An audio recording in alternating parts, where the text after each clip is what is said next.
സെയ്ഫ് സൈലാബ്ദീൻ കൂടിയുണ്ട്. മിഥുന്റെ വീട്ടിൽ നിന്നാണ് സെയ്ഫ് ചേരുന്നത്. സെയ്ഫ്, നേരത്തെ നമ്മൾ കണ്ടതാണ്, വലിയ ദുഃഖം തളം കെട്ടി നിൽക്കുന്ന ഒരു അവസ്ഥ തന്നെയാണ് അവിടെ. ആരോട് സംസാരിക്കാനൊന്നും കഴിയാത്തൊരു സാഹചര്യമാണ്. ഇപ്പോൾ ഈ സംസ്കാര ചടങ്ങുകളുമായി ബന്ധപ്പെട്ട് നിലവിൽ എന്തൊക്കെ വിവരങ്ങൾ ലഭിക്കുന്നു സെയ്ഫ്?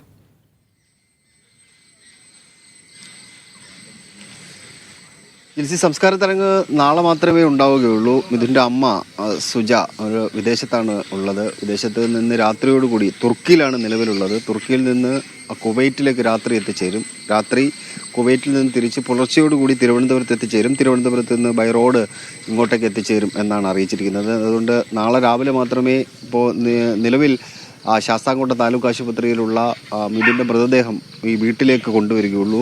മിഥുൻ പഠിച്ച സ്കൂളിൽ, അപകടമുണ്ടായ സ്കൂളിൽ പൊതുദർശനത്തിന് വെക്കുന്നുണ്ട്. വീട്ടിൽ കുറച്ചു നേരം വീട്ടിലും വയ്ക്കും. അതിനുശേഷം വീടിൻ്റെ സൈഡിലായിട്ടാണ് സംസ്കാര ചടങ്ങുകൾ തീരുമാനിച്ചിരിക്കുന്നത്. ഒരുപക്ഷെ നാളെ വൈകുന്നേരത്തോടു കൂടിയോ നാളെ ഉച്ചയോടു കൂടിയോ മാത്രമേ സംസ്കാര ചടങ്ങുകൾ ഉണ്ടാവുകയുള്ളൂ. സ്കൂളിൽ വലിയ രീതിയിലുള്ള പ്രതിഷേധം നടക്കുന്നുണ്ട്. ഇവിടെ നിരവധി നേതാക്കന്മാർ ഇന്നലെ തന്നെ എത്തിച്ചേർന്നിരുന്നു. ഇന്നും നിരവധി ആൾക്കാർ ഇങ്ങോട്ടേക്ക് എത്തിച്ചേരും എന്നാണ് അറിയിച്ചിരിക്കുന്നത്. ഇവിടുത്തെ പ്രാദേശിക നേതാക്കന്മാരെല്ലാം ഇന്നലെ രാത്രി വൈകിയും ഇവിടെ ഉണ്ടായിരുന്നു. ഇന്ന് ഉച്ചയോടുകൂടി തന്നെ BJPയുടെ ചില നേതാക്കന്മാർ, സംസ്ഥാന നേതാക്കൾ, വി മുരളീധരൻ അടക്കമുള്ള ചില സംസ്ഥാന നേതാക്കൾ എത്തിച്ചേരും എന്ന് അറിയിച്ചിട്ടുണ്ട്. എന്തായാലും ഇവിടുത്തെ അവസ്ഥ ഞാൻ നേരത്തെ സൂചിപ്പിച്ചതിൽ നിന്ന് വിഭിന്നമായിട്ടൊന്നുമില്ല. അവർക്ക് ബന്ധുക്കൾക്കൊന്നും പറയാൻ ഇല്ലാത്ത അവസ്ഥയിൽ തന്നെയാണ് കാര്യങ്ങളുള്ളത്. നാളെ ഉച്ചയോടുകൂടിയായിരിക്കും സംസ്കാര ചടങ്ങുകൾ നടക്കുന്നത്.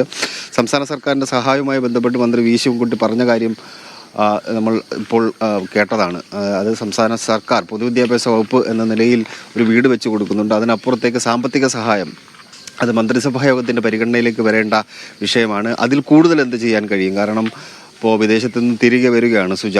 ഇപ്പോൾ ഈ മാനസികാവസ്ഥയിൽ എന്തായാലും തിരികെ പോകാനുള്ള സാധ്യത കുറവാണ്. അങ്ങനെയെങ്കിൽ അവരുടെ വിദ്യാഭ്യാസ യോഗ്യതയ്ക്കനുസരിച്ച് ഒരു ജോലി നൽകുമോ, അത് സർക്കാരിൻ്റെ പരിഗണനയിലുണ്ടോ തുടങ്ങിയ കാര്യങ്ങളിലൊരു വ്യക്തത വരേണ്ടിയിരിക്കുന്നു. എന്തായാലും അടുത്ത മന്ത്രിസഭാ യോഗം ആയിരിക്കും ആ വിഷയം പരിഗണിക്കുന്നത്. മുഖ്യമന്ത്രി ഇപ്പോൾ ഡൽഹിയിലാണ് ഉള്ളത്. വിദ്യാഭ്യാസ മന്ത്രിയുമായി ഫോണിൽ സംസാരിക്കുന്നുണ്ട്. അടുത്ത മന്ത്രിസഭാ യോഗത്തിൻ്റെ പരിഗണനയിലേക്ക് ആ വിഷയം കൂടി വരും എന്നാണ് നമുക്ക് ലഭിക്കുന്ന വിവരം. ജിൽസി.